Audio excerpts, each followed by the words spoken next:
Ay, nahulog guys. Ayan guys, nahulog yung aking cellphone. So, another day, another pagkain na naman tayo sa ating inahin guys. Dahil oras na guys, mga 11:33 na ata guys ng tanghali. So, ayan. Hala, nakabuhi ang pato. Lord Jesus. Yan, nakabuhi ang pato guys. Kainin ko ito guys kasi nakabuhi.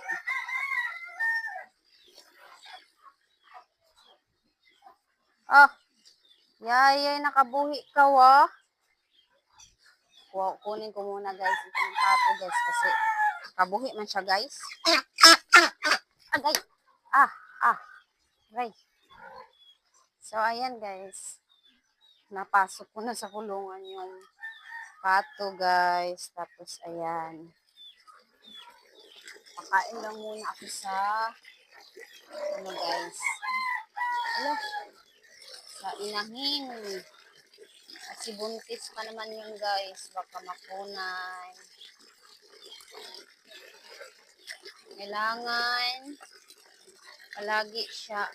Kailangan dapat nasa oras siyang pakainin guys. Hindi pwede yung pagkain niya ay dinidelay natin guys. Baka mapano yung kanyang biik sa ilalim. So, ayan.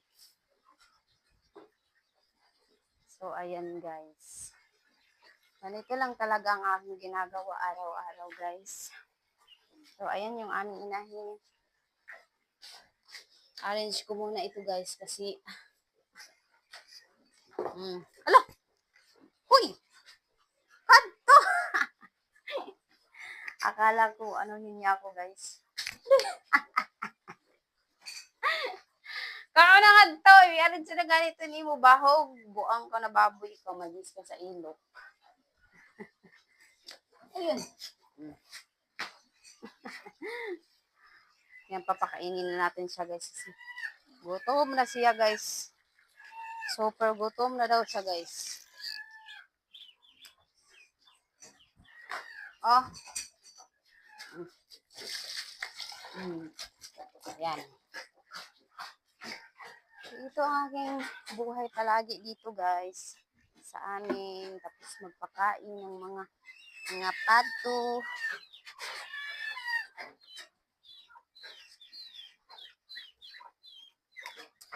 Yan. Oh.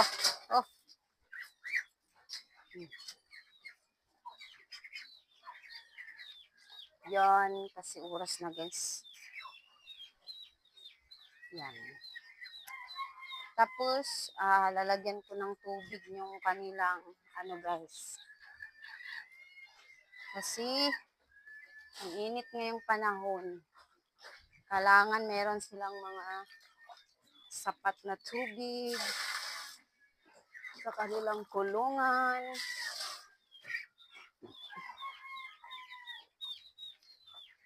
Ayan. Oh, tubig.